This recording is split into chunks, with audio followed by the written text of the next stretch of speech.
আসসালামু আলাইকুম ওয়া রাহমাতুল্লাহি ওয়া বারাকাতুহু।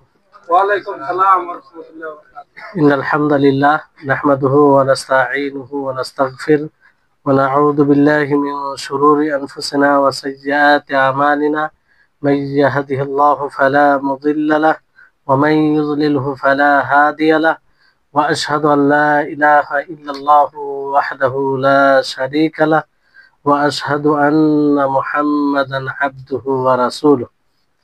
আম্মা বা'দ। رب اشرح لي صدري ويسر لي أمري واحلل عقدة من لساني يفقهوا قولي رب زدني علما رب زدني علما।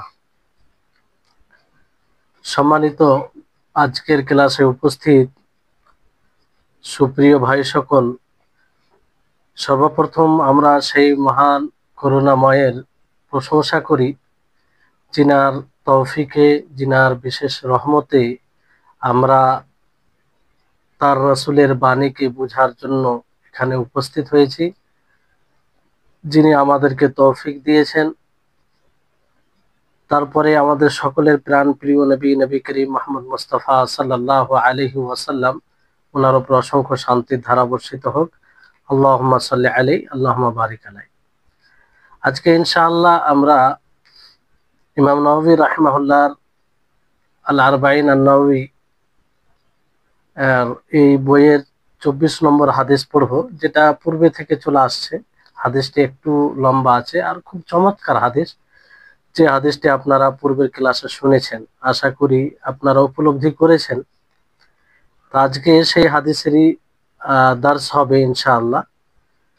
তো আমরা এই হাদিসের প্রথম বিষয়ের একটু ব্যাখ্যা বিশ্লেষণ করেছিলাম যে হাদিসে কুদুসি মানে আল্লাহর নবী মুহাম্মদ সাল্লাল্লাহু আলাইহি ওয়াসাল্লাম যে হাদিসে সরাসরি আল্লাহর দিকে নিসবত করে বলেন যে আমার রব বলেছেন, কিংবা আমি আমার রব থেকে বর্ণনা করছি। বুঝলেন? তো প্রথমে আমরা কি পড়েছিলাম? ইয়া ইবাদি ইন্নী হারামতু যুলমা আলা নাফসি ওয়া জাআলতুহু বাইনাকুম মুহাররামান ফালা তাজালামু। এই বাক্যেই ছিলাম আমরা, যে হে আমার বান্দাগণ, আমি নিজের নফসের উপরে জুলুমকে হারাম করেছি। আর জুলুম কাকে বলে বলা হয়েছে, তাই না? আশা করি আপনাদের মনে আছে। আর তোমাদের মাঝে জুলুমকে হারাম করেছি, ফালা তাজালামু, তো তোমরা পরস্পর কারো উপরে জুলম করো না। তো এই জুলমের আলোচনা করতে গিয়ে আপনাদেরকে বলেছিলাম জুলম 3 প্রকার। কয় প্রকার বলেছিলাম? 3 প্রকার। একটা হচ্ছে বান্দার নিজের নফসের উপরে জুলম করা, বান্দার নিজের নফসের উপরে জুলম করা। বুঝতে পারলেন? তো এই জুলম আপনার এর ফের 2 প্রকার বলা হয়েছে, যে বান্দার নিজের নফসের উপরে জুলম করা, আর একটা জুলম হচ্ছে আপনার বান্দার পক্ষ থেকে জুলম, যেটা 2 প্রকার, যে বান্দার জুলম নিজের নফসের উপরে, আবার কোন বান্দা অন্যের উপরে জুলুম করে সেটা। বুঝলেন? বান্দা যখন নিজের নফসের উপরে জুলুম করে, এর 2 ধরন বলা হয়েছিল। এর 2 ধরন। একটা হচ্ছে শিরক করে, আল্লাহর সাথে অন্য কাউকে শরীক করে, যেটা সবচেয়ে বড় জুলম, যে জুলম আল্লাহ তাআলা তওবা ছাড়া ক্ষমা করবেন না। বুঝলেন? আর একটা হচ্ছে বান্দার জুলম নিজের নফসের উপরে হারাম কাজ করে। কি করে? হারাম কাজ করে আর আবশ্যিক বিধানকে ছেড়ে। বুঝলেন? এটাও নিজের নফসের উপরে জুলুম করা হয়। তারপরে আপনার অন্যের উপরে জুলুম করা, যার জন্য এটাতে আল্লাহ তাআলা ক্ষমা করবেন না। আপনি অন্যের হক যদি বিনষ্ট করে থাকেন, অন্যের হক মানে নিয়ে থাকেন, তো তার হক তাকে পৌঁছে দিতে হবে। বুঝলেন? তো যাই হোক, তারপরে আল্লাহ তাআলা বলেন ফালা তাজালামু, তো তোমরা পরস্পর এক অপরের প্রতি জুলম করো না। এই জায়গাতে আল্লাহ তাআলা এটা তাকিদের জন্য বললেন, যেহেতু আল্লাহ তাআলা পূর্বে বলে দিয়েছেন যে আমি নিজের নফসের উপরে, আত্মার উপরে জুলুমকে হারাম করেছি, অর্থাৎ আমি কারো উপরে জুলুম করব না, আর তোমাদের মাঝেও এই জুলুমকে হারাম করেছি, তাই না? তো এটার মধ্যে সবাই চলে এলো না? সবাই চলে এলো। তারপর আবার আল্লাহ তাআলা বলছেন যে ফালা তাজালামু, তোমরা এক অপরের প্রতি জুলম করো না। এটা তাগিদ করার জন্য। তো এই তাজালামু থেকে অনেক ওলামায়ে কেরাম বলেছেন এই জায়গায় আল্লাহ তাবারক ওয়া তাআলা ফালা তাজলিমু বলেননি। ফালা তাজলিমু বললে অর্থ হবে যে তোমরা জুলম করো না। তাজালামু মানে পরস্পর তোমরা এক অপরের প্রতি জুলম করো না। অর্থাৎ অর্থাৎ এর অর্থ কি হবে যে জুলমের পরিবর্তে জুলম করা যাবে না। বুঝতে পারলেন? এই জন্য এটা বেশি মানে উত্তম এই বাক্যটা ফালা তাজলিমু এর তুলনায়, যে জুলমের পরিবর্তে জুলম করা হবে না। যেমন উদাহরণ দিই, যে আপনাকে কেউ মারলো, একটা ঘুষি দিল মনে করলেন, হ্যাঁ, তো এটা জুলম কি জুলম নয়? তো এই জুলমের পরিবর্তে কি আপনি তার যে মেরেছে তার উপরে জুলুম করতে পারেন? পারেন না। আপনি যদি বদলা নিতে চান তাহলে অতটাই, যেভাবে সে ঘুষি মেরেছে, যতটা মেরেছে ততটাই আপনি নিতে পারেন। কিন্তু এর অতিরিক্ত যদি হয় তাহলে কি হবে? এটা জুলুম হবে। তাহলে জুলমের পরিবর্তে জুলম করা যাবে না, অন্যায়ের পরিবর্তে অন্যায় করা যাবে না। বিষয়টি খুব গুরুত্বপূর্ণ, বুঝতে পারলেন? এবার এখান থেকে আপনি নিজে চিন্তা করুন যে জুলমের পরিবর্তে যদি জুলম না করা যায় তাহলে শুরু থেকে বিনা কারণে কারো উপরে জুলম করা এটা কত বড় অন্যায় হবে। বুঝতে পারছেন আমার কথা? যে আপনার উপরে কেউ অন্যায় করেছে, জুলুম করেছে, সেটার পরিবর্তে আপনি জুলুম করতে পারেন না, মানে এখানে একটা কারণ আছে তারপরেও। তো অকারণে কারো উপরে আপনি জুলুম করবেন, তো এটা কত বড় অন্যায় হবে? এটা আরো বড় অন্যায় হবে, তাই না? তো এই হচ্ছে বিষয়। তো জুলম হারাম, একদম শুরু থেকে আপনি অকারণে কারো উপরে জুলুম করবেন এটাও হারাম। আর কেউ যদি আপনার উপরে জুলুম করে থাকে, সেই জুলমের পরিবর্তে তাকে বাহানা করে আপনি কারো উপরে জুলুম করবেন, সেটাও হারাম। আপনার মানে 10% ক্ষতি করেছে, তো যদি আপনি বদলা নিতে চান তো অতটুকুই নিতে পারেন, যদি সেখানে বড় ক্ষতির আশঙ্কা না থাকে। বুঝতে পারলেন? তো এই হচ্ছে বিষয়। এই জন্য জুলম এমন একটা জঘন্য অপরাধ যেটা সব দিক দিয়ে হারাম করা হয়েছে, সবার উপরে হারাম করা হয়েছে। এমনকি কাফির, যে মুসলিম নয়, যে ইসলামের আওতায় নেই, তার উপরে আপনি জুলম করতে পারেন না, হারাম করা হয়েছে। কিয়ামতের মাঠে এই জুলমকে মানে হেডলাইনে রাখা হবে। এমনকি যদি কোনো ছাগল, এমন ছাগলকে হোঁড়া মেরে থাকে, হোঁড়া মানে বুঝেন তো, সিংওয়ালা, আরেক ছাগলকে যার সিং নেই তাকে গুতা মেরে থাকে, তো এটা কি হবে? হাসরের মাঠে বদলা দেওয়া হবে। তাহলে দেখেন জুলম এমন একটা জিনিস যে কেউ কারো উপরে জুলুম করবে আর তার হিসাব হবে না, এটা কোনোদিন হবে না। বুঝতে পারলেন? কারণ এটা হুকুকুল ইবাদ, এটা হুকুকুল ইবাদ। কারো উপরে জুলুম করা এটা মানে কার সাথে সম্পৃক্ত? এটা হুকুকুল ইবাদের সাথে সম্পৃক্ত। বুঝতে পারলেন? তাহলে এই হচ্ছে বিষয়। তারপরে আপনার পরের বাক্য যেটা আল্লাহ তাআলা বলছেন যে ইয়া ইবাদি কুল্লুকুম দাল্লুন ইল্লা মান হাদাইতু, যে হে আমার বান্দাগণ তোমরা সকলেই পথভ্রষ্ট। ভালো করে শুনেন, চমৎকার হাদিস একদম। এখানে বুঝলে অনেক আপনার মৌলিক জ্ঞান আসবে এর মধ্যে। যে হে আমার বান্দাগণ তোমরা সকলেই পথভ্রষ্ট, তোমরা সকলেই পথভ্রষ্ট। আল্লাহর কথা, হাদিসে কুদসি মানে কার কথা? আল্লাহর কথা। ইল্লা মান হাদাইতু, হ্যাঁ সেই ব্যক্তি ছাড়া যাকে আমি হেদায়েত দিয়েছি, যাকে আমি হেদায়েত দিয়েছি। ফাস্তাহদুনি, তো তোমরা কি করো? আমার কাছে হেদায়েত চাও, আমার কাছে হেদায়েত চাও। আহদিকুম, তা আমি তোমাদেরকে হেদায়েত দেব। তো এই বাক্যতে আসলে এই বাক্যতে কি বলা হয়েছে? যে সমস্ত বান্দা আল্লাহর মোকাপেক্ষী, আল্লাহর মোকাপেক্ষী দিনের দিক দিয়ে। কিসের দিক দিয়ে? দিনের দিক দিয়ে। এই জন্য প্রথম পূর্বের দার্সে আপনাদেরকে বলেছিলাম যে এই পুরো হাদিসে আল্লাহ তাবারক ওয়া তাআলা বান্দাদেরকে নিদা দিয়ে, ডাক দিয়ে যে বলছেন, যে এই হাদিসে 3টি মৌলিক কথা, মানে নীতিগত কথা আল্লাহ তাআলা স্পষ্ট করেছেন। যে এক, সকল বান্দা আল্লাহর মোকাপেক্ষী, সকল বান্দা আল্লাহর মোকাপেক্ষী দিনের দিক দিয়েও দুনিয়ার দিক দিয়ে। তো এই বাক্য থেকে স্পষ্ট হচ্ছে যে দিনের দিক দিয়ে সকল বান্দা কার মোকাপেক্ষী? আল্লাহ তাআলার মোকাপেক্ষী। আল্লাহ তাআলা ছাড়া কেউ হেদায়েতের উপরে থাকতে পারে না। বুঝতে পারলেন? আর দুনিয়ার দিক দিয়ে সকল বান্দা আল্লাহর মুখাপেক্ষি পরে আসবে, বুঝতে পারলেন? তো এই হচ্ছে, তো এখানে দেখেন এইখানে বলা হয়েছে যে তোমরা সকলেই পথভ্রষ্ট।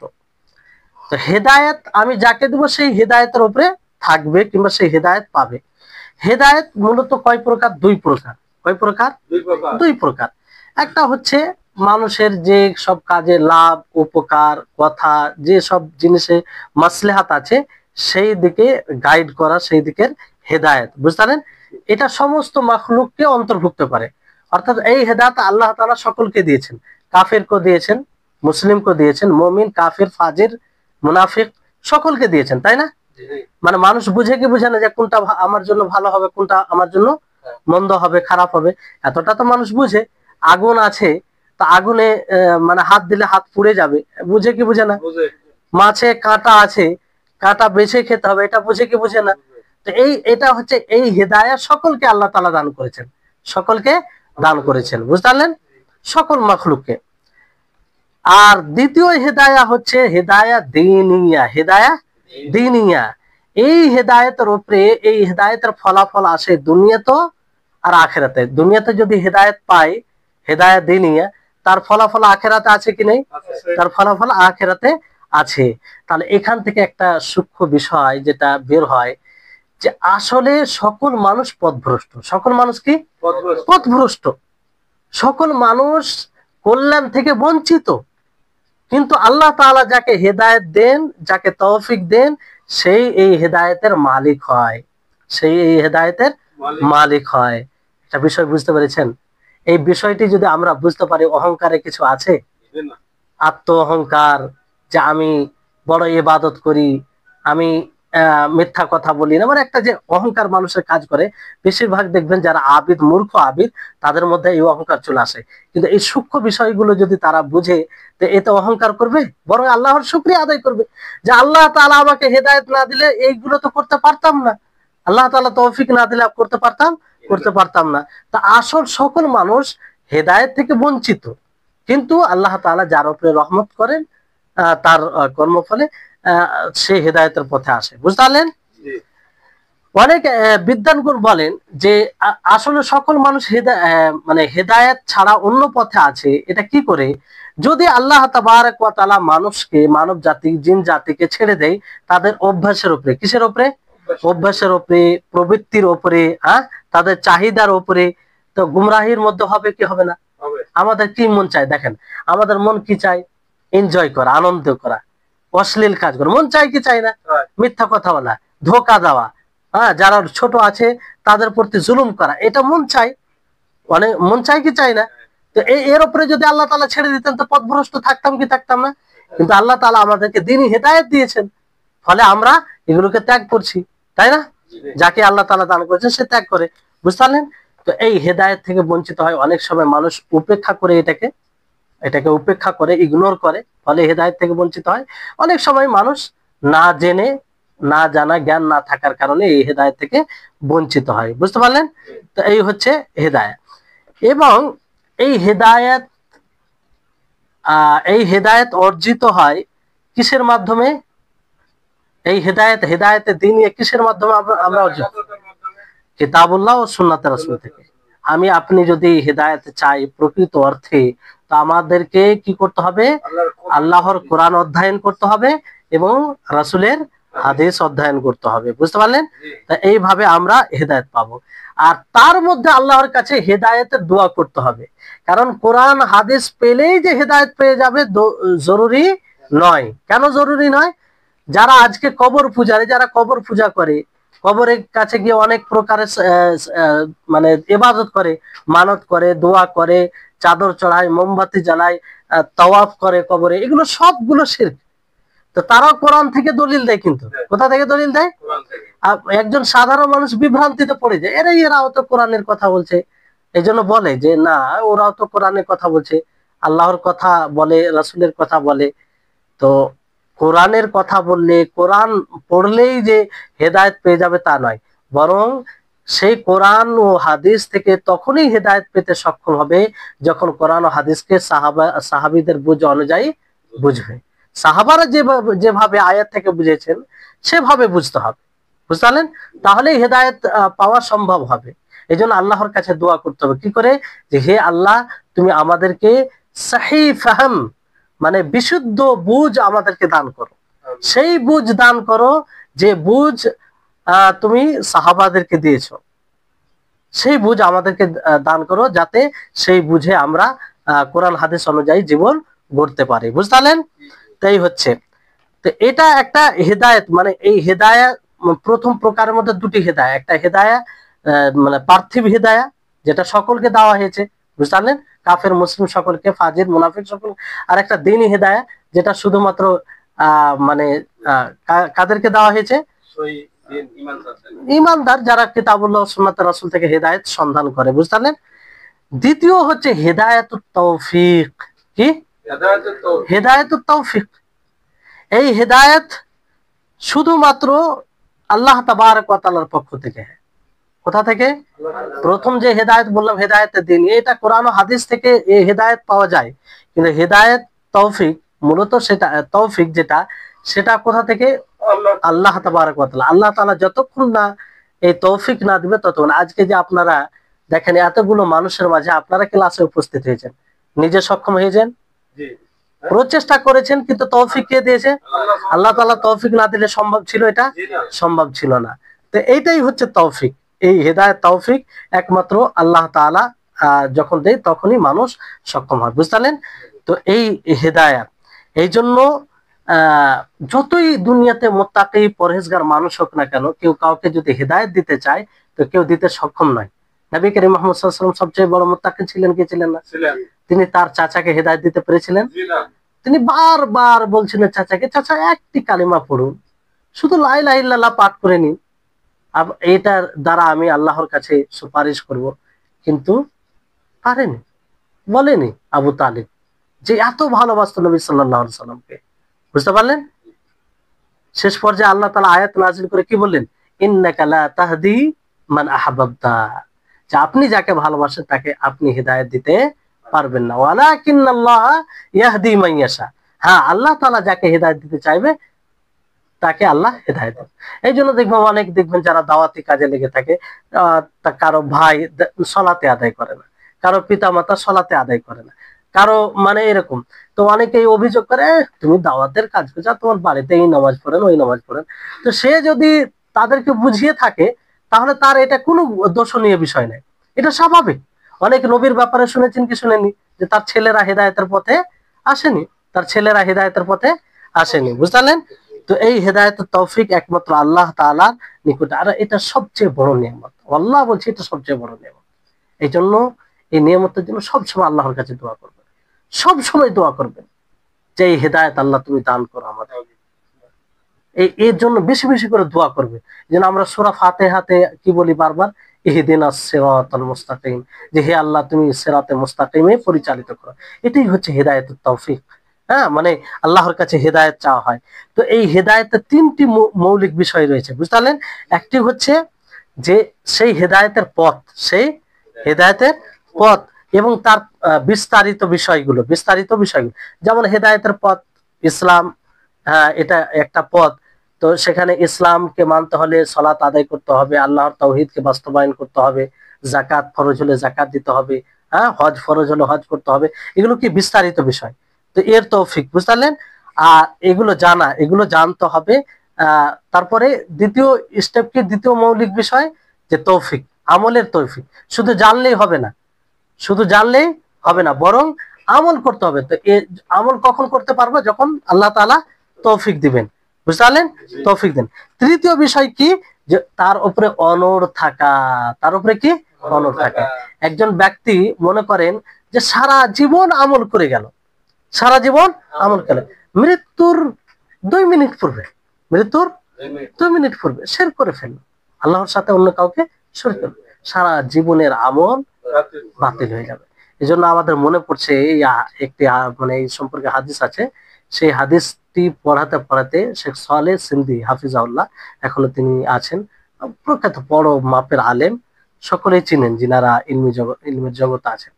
উনি এই হাদিসটি পড়াতে পড়াতে নিজেকে কন্ট্রোল করতে পারছিলেন না, কান্নায় ভেঙে পড়ে গেছেন। প্রায় 3-4-5 মিনিট বারবার চেষ্টা করছে, কিন্তু পড়াতে পারেনি।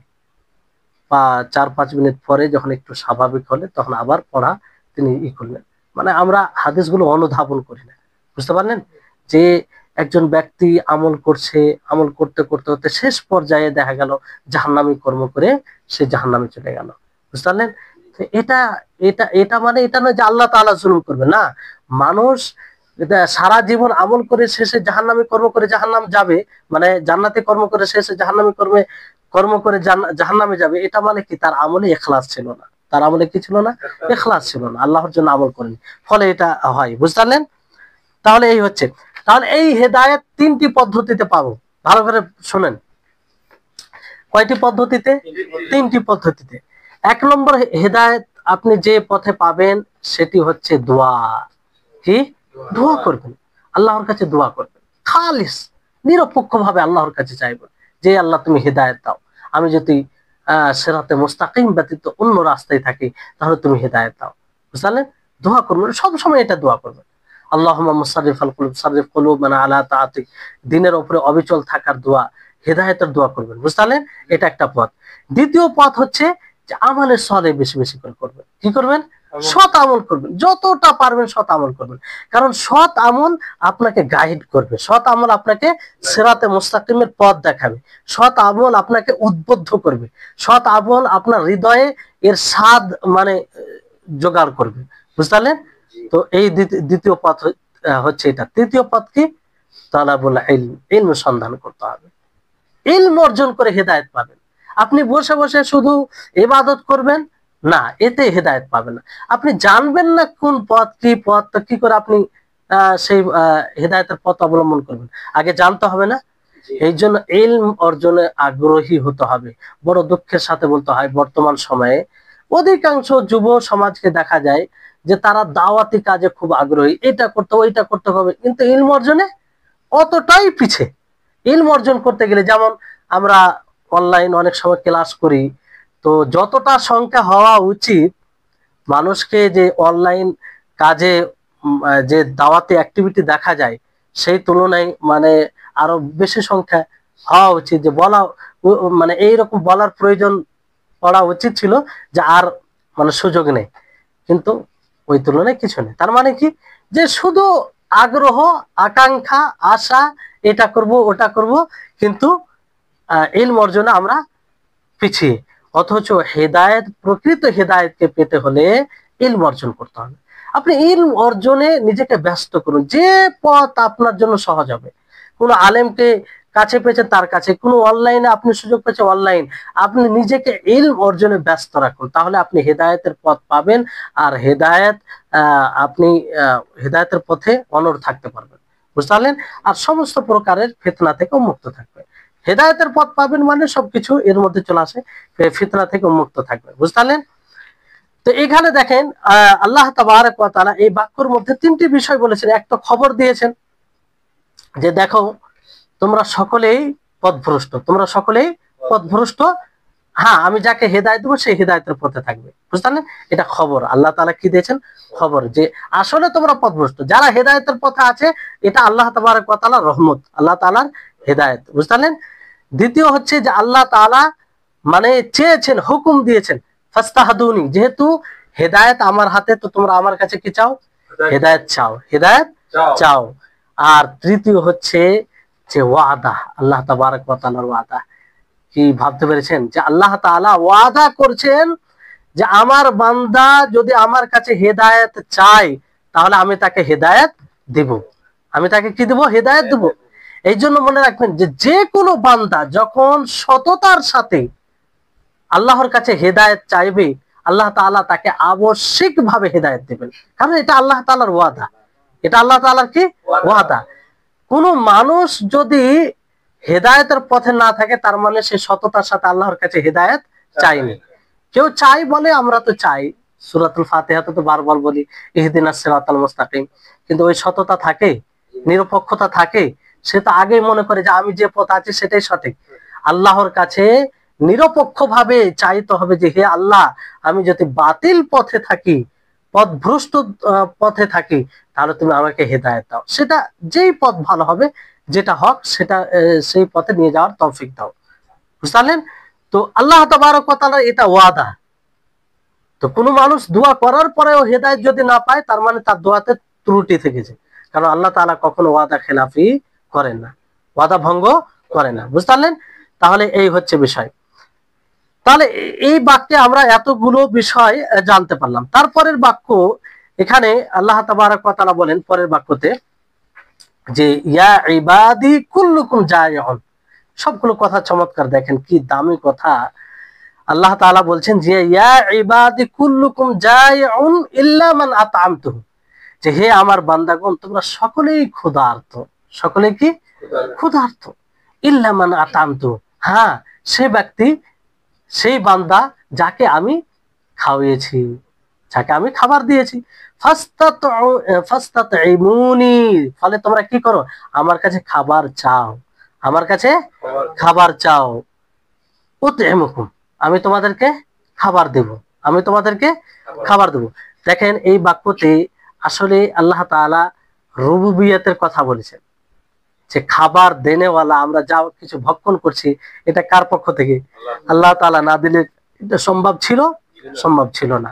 বুঝলেন? এই জন্য সমস্ত মাখলুককে, মানে এই জুমলাতে, এই বাক্যতে ইয়া ইবাদি বলতে সমস্ত মাখলুক, সমস্ত মাখলুক, যে হে আমার বান্দা, মানে মানব জাতি, জিন জাতি, সকল। বুঝলেন? আর যতগুলো প্রাণী আছে সবগুলো, কারণ সকলে খাবার খায় আর আল্লাহ তাআলাই দিয়েছেন। বুঝলেন? তো এখানে তোমরা ক্ষুধার্ত, ক্ষুধার্ত কিন্তু কয়েক দিক থেকে থাকে। আমরা ক্ষুধার্ত মানে মনে করি যে যে খাই না সে ক্ষুধার্ত, কিন্তু কয়েক দিক থেকে। বুঝলেন? এক ক্ষুধার্ত হতে পারে যে খাবার নাই, কি নাই? খাবার নেই। বুঝলেন? অনেক সময় হয় না যে খাবার নেই, কোনো খাবারই নেই, কোনো প্রকারে খাবার নেই। দ্বিতীয় দিক হতে পারে যে খাবার আছে কিন্তু খাওয়ার শক্তি নেই, খাবার আছে খাওয়ার শক্তি নেই। অনেক দেখবেন অসুস্থ মানুষ, আল্লাহ তাআলা তাকে ধন দৌলত সবকিছু দান করেছেন, কিন্তু খেতে পারবে না, ভিতরে বরদাস্ত করতে পারবে না, অথচ সে ক্ষুধার্ত, খেতে পারবে না, খেতে সক্ষম নয়, শক্তি নাই। বুঝলেন? এই দিক দিয়ে। তৃতীয় হচ্ছে যে খাবারও আছে, খাবার শক্তিও আছে, কিন্তু সেই খাবার কোনো কাজে, কোনো কাজ করছে না।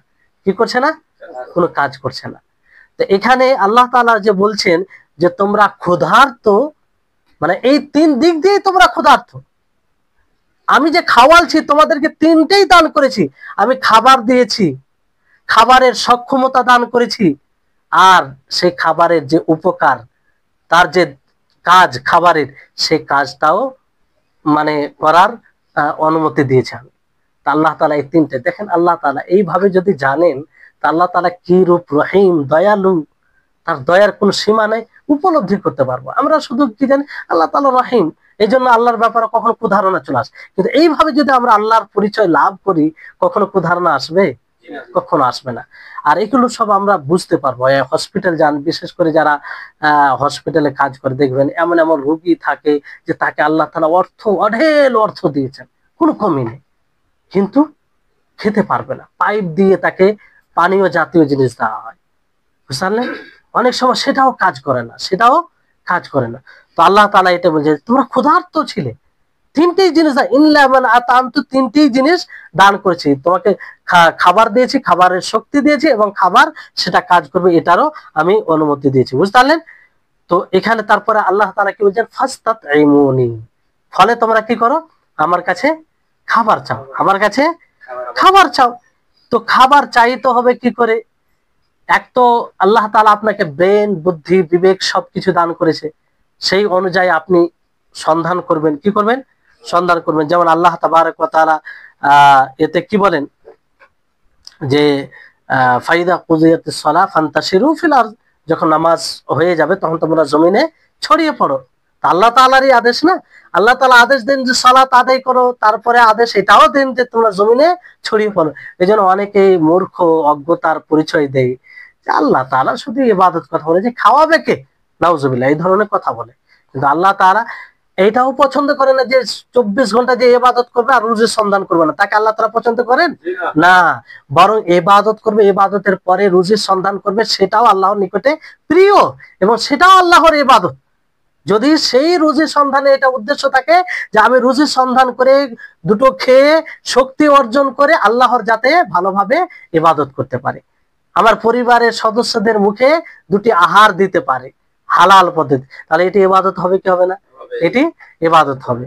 বুঝতে পারলেন? তাহলে এইভাবে। আর একটি খাবার হচ্ছে যে আল্লাহর কাছে, যে আল্লাহ তাআলা তৌফিক না দিলে আমরা যতই চেষ্টা করি, আল্লাহ তাআলা যদি আমাদের জন্য পথকে সহজ না করে, সম্ভব নয়। বুঝতে পারলেন? তাহলে এখানে এই বিষয়টি, যদি আমরা আল্লাহর নিকটে সততার সাথে খাবার চাই, তাহলে আল্লাহ তাআলা অবশ্যই খাবার দিবেন। সততার সাথে মানে আপনি নিজ থেকে প্রচেষ্টা করবেন, সাথে সাথে আল্লাহর কাছে চাইবেন, তো আল্লাহ তাআলা কি করবেন? দিবেন। আল্লাহ তাআলা কি করবেন? দেবেন। বুঝতে পারলেন? এখানেও কিন্তু তিনটি বিষয় যে আল্লাহ তাআলা খবর দিয়েছেন যে দেখো তোমরা সকলেই ক্ষুধার্ত। তো যারা অহংকার করে অর্থ নিয়ে, কি নিয়ে?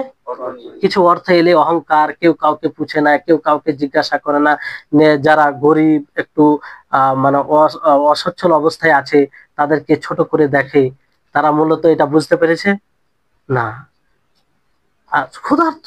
আল্লাহ তাআলা সকলকে ক্ষুধার্ত। সে যে অর্থশালী হয়েছে, বিত্তশালী হয়েছে কার রহমতে? আল্লাহ তাবারক ওয়া তাআলার রহমতে। তো এখানে অহংকারের কোনো বিষয় থাকে না। বুঝলেন? এই জন্য আমরা একটা কথা আপনাদেরকে বলে দিই, মানে নিজেকেও স্মরণ করাচ্ছি। আমরা হয়তো আল্লাহর বিশেষ রহমতে নিয়ামত খুব সহজ হয়ে গেছে, টাইমে টাইমে খাবার খাচ্ছি, হ্যাঁ, টাইমে টাইমে খাবার খাচ্ছি, কোনো মানে অনুভবই করি না। কিন্তু আমাদের উচিত যে প্রত্যেক খাবারের আগে আল্লাহর কাছে চাওয়া। কি করা? আল্লাহর কাছে চাওয়া, অনুধাবন করা যে এটা তো আল্লাহ তাআলা তৌফিক দিচ্ছেন। আল্লাহর কাছে চান, আল্লাহর কাছে চান যে আল্লাহ যেন আমি দুপুরে যাই খাই তোমার তৌফিকে খাই। তাহলে এটা কি হবে? যে আল্লাহ তাআলাকে স্মরণ করছেন, আপনি মুহূর্তে মুহূর্তে আল্লাহ তাআলার নিয়ামতকে অনুধাবন করছেন। বুঝতে পারছেন? তারপরে তৃতীয় বাক্য, এটাও চমৎকার বাক্য, যে এই বাক্য বলে আজকের ক্লাস শেষ হবে ইনশাআল্লাহ। যে হাদিসে যেটা বাক্য এসেছে আল্লাহ তাবারক ওয়া তাআলার কথা, ইয়া ইবাদি কুল্লুকুম আরিন, ইয়া ইবাদি কুল্লুকুম আরিন, যে হে আমার বান্দাগণ, তোমরা সকলেই বস্ত্রহীন, ইল্লা মান কাসাউতু, হ্যাঁ সেই ব্যক্তি, সেই বান্দা যাকে আমি পড়িয়েছি, যাকে আমি পরিধান করিয়েছি। বুঝলেন? বস্ত্রহীন মানে উলঙ্গ। ফাস্তাকসুনি, ফলে তোমরা কি করো? আমার কাছে চাও, আকসুকুম, আমি তোমাদেরকে পরিধান করাবো। আমার কাছে পরিধান পোশাক চাও, আমি তোমাদেরকে পড়াবো। আমরা কি মনে পোশাক পাচ্ছি? কিছু মনে করি না, কিন্তু এগুলো যদি বুঝি তো পোশাকের জন্য আল্লাহর কাছে দোয়া করব, পোশাকের জন্য আল্লাহর কাছে দোয়া করব। তো এখানে দেখেন যে পোশাক দুই প্রকার হয়। কয় প্রকার? একটা হচ্ছে ইকদার, মানে যে পোশাকটা পরি সেটা, আমরা যে শরীরে পোশাক পরি, হ্যাঁ, এটা একটা পোশাক। আরেকটি পোশাক হচ্ছে হুকমান, মানে হুকমান বলতে কি, যে ছাত্র, মানে যেটা আবশ্যিক আবৃত্ত করা, সেটার পোশাক। কারণ অনেকে পোশাক পরে কিন্তু পোশাক পরার পরেও তাদের পোশাক না থাকার মতো। নিসাউন কাসিয়াতুন আরিয়াতুন, হাদিস শুনেছেন কি শুনেন? যে অনেকগুলো মহিলা হবে যারা পোশাক পরিধান করবে কিন্তু তারা উলঙ্গ থাকবে, তাদের শরীরের অঙ্গ প্রত্যঙ্গ ফুটে উঠবে। হ্যাঁ, তো এইরকম পোশাক না, হুকমান মানে শরীয়ত সম্মত পোশাক। বুঝলেন? তো এই মানে আল্লাহ তাআলা বলছেন যে তোমরা সকলেই বস্ত্রহীন ছিলে, আমি তোমাদেরকে পড়িয়েছি। তা আজকে পোশাক নিয়ে তুমি অহংকার কিসের করবে? অহংকারের কোন পথ আছে তোমাদের? বুঝলেন? তাহলে এই হাদিস থেকে এটা একটা বোঝা যাচ্ছে যে ছাত্রকে আবৃত্ত করা জরুরি, ফরজ, তাই না? ফরজ মানে ছাত্র কি পুরুষদের নাভি থেকে নিয়ে কি পর্যন্ত? হাঁটু পর্যন্ত। আর সলাতে তার ছাত্র আলাদা আছে, মানে বেশি তার আলাদা বিধান আছে, সেটাও ঢাপা মানে আবৃত্ত করা। বুঝতে পারলেন? আর তাহলে এই হচ্ছে তো লিবাস যেটা আমরা পরিধান করি সেটা পুরো এর মধ্যে আসবে, যেটা শরীয়ত সম্মত হবে। বুঝতে পারলেন? তো এখানে আল্লাহ তাবারক ওয়া তাআলা এক খবর দিয়েছেন যে তোমরা আসলে সকলেই বস্ত্রহীন, তোমাদের কাছে কিছুই ছিল না, কিন্তু আমি তোমাদেরকে দিয়েছি, আমি তোমাদেরকে দিয়েছি। দ্বিতীয় হচ্ছে যে আল্লাহ তাআলা তার কাছেই পোশাক চাইতে হবে, এটা মানে হুকুম দিয়েছেন। কি বলেছেন? ফাস্তাকসুনি, ফাস্তাকসুনি মানে তোমরা আমার কাছে চাও, তোমরা আমার কাছে চাও, বুঝতে পারলেন? তারপরে আল্লাহ তাআলা ওয়াদা করেছেন। কি করেছেন? ওয়াদা করেছেন। তার মানে এখান থেকে বোঝা যাচ্ছে যে মানুষ যদি সততার সাথে আল্লাহর কাছে চায়, তাহলে আল্লাহ তাআলা তাকে দেবেন, কারণ এটা আল্লাহ তাআলার ওয়াদা, আল্লাহ তাআলার ওয়াদা। আর মনে রাখবেন যে মানুষের সবচেয়ে বড় প্রয়োজনীয় জিনিস হচ্ছে তিনটি। কয়টি জিনিস? তিনটি জিনিস প্রয়োজন। এক হচ্ছে যে খাবার, যে খাবারের কথা হাদিসে এসেছে না তার পূর্বের বাক্যে। আর দ্বিতীয় হচ্ছে লেবাস, পোশাক, বুঝতে পারলেন? আর তৃতীয় হচ্ছে যে তৃতীয় হচ্ছে আপনার দিন, আফিয়ত, মানে খাবারে মানে আফিয়ত এবং লেবাসে আফিয়ত। তো এটা মানে জরুরি মানুষকে সুস্থ থাকার জন্য, ভালো থাকার জন্য খাবারও প্রয়োজন, লেবাসও প্রয়োজন, তাই না? আর সুস্থভাবে যেন এগুলো হয়ে যায়, ব্যবস্থা হয়ে যায়, সেটারও প্রয়োজন। আর আল্লাহ তাআলা তিনটার কথা বলেছেন, তিনটার কথা বলেছেন। আর এটা শরীয়তের উদ্দেশ্য সমূহের মধ্যে একটা উদ্দেশ্য। শরীয়তে যে এতগুলো বিধান আছে, তার মাকাসিদ অনেক আছে, তার উদ্দেশ্য অনেক আছে। সেই উদ্দেশ্য সমূহের মধ্যে একটা উদ্দেশ্য এটা যে মানুষ যেন ঠিক মতো খাওয়া দাওয়া করতে পারে, নিরাপত্তার সাথে পোশাক পরিধান করতে পারে, আর নিজের দ্বীনের উপরে আমল করতে পারে। কি আমল করতে পারে? নিজের দ্বীনের উপরে, বুঝতে পারলেন? যে দ্বীন আল্লাহ তাআলা নাযিল করেছেন, সেই দ্বীনের উপরে আমল করতে পারে। তাহলে এইভাবে আল্লাহ তাআলা মানে মানুষের বাস্তবতা আল্লাহ তাআলা তুলে ধরেছেন যে তোমরা সকলেই বস্ত্রহীন, কিন্তু সে ব্যক্তি যাকে আমি পড়িয়েছি। তাহলে এই ক্ষেত্রে আমাদের এখান থেকে এটা স্পষ্ট হয় যে সকল বান্দা, সকল মাখলুক কার মুখাপেক্ষী? আল্লাহ তাবারক ওয়া তাআলা মুখাপেক্ষী। তো এই হচ্ছে আরো কিছু বাক্য আছে ইনশাআল্লাহ আগামী ক্লাসে। আগের যেগুলো বাক্য আছে সবগুলোই খুব গুরুত্বপূর্ণ, মানে চমৎকার এগুলো কথা। এই কথাগুলো যদি বুঝেন, অনেক আপনি মৌলিক বিষয়গুলোকে জানবেন। কিন্তু বড় দুঃখের সাথে বলতে হয় যে অধিকাংশ 98% মানুষ এগুলো উপলব্ধি করে না, ফলে হেদায়েত পাওয়ার পরে তার স্বাদ পায় না, আল্লাহ তাআলার পরিচয় মানে ঠিক মতো লাভ করে না। আল্লাহ তাআলার পরিচয় শুধু এটা নয় যে আল্লাহ তাআলা জানি মহাশক্তিশালী, না, আপনি অনুভব করবেন। এই যে কয়েকটি বাক্যর ব্যাখ্যা হলো, উপলব্ধি করেছেন কি করেন? যে খাবারটা কাছে, খাবারটা খাচ্ছি, যে দিনটা পেয়েছি, আল্লাহ তাআলার কত বড় এটা অবদান, কত বড় নিয়ামত, এটা উপলব্ধি করেছি কি করিনি? এইভাবে আল্লাহর পরিচয় লাভ করা হয়। তো যাই হোক, আল্লাহ তাআলা যেন আমাদের সকলকে রাসূলের হাদিস বুঝার তৌফিক দান করেন। আর আজকে যেটা সবচেয়ে গুরুত্বপূর্ণ বিষয় আমাদের কাছে এলো, সেটা হচ্ছে হেদায়েত। আল্লাহ যেন প্রকৃত হেদায়েত আমাদের সকলকে দান করেন, যে হেদায়েতের ভিত্তিতে আমরা সকলেই জান্নাতে যেতে পারবো। ইনশাআল্লাহ আগে ক্লাসে বাকি হাদিসের ব্যাখ্যা করা হবে। ওয়া আখির দাওয়ানা আলহামদুলিল্লাহি রাব্বিল আলামিন। আসসালামু আলাইকুম ওয়া রাহমাতুল্লাহি ওয়া বারাকাতুহু।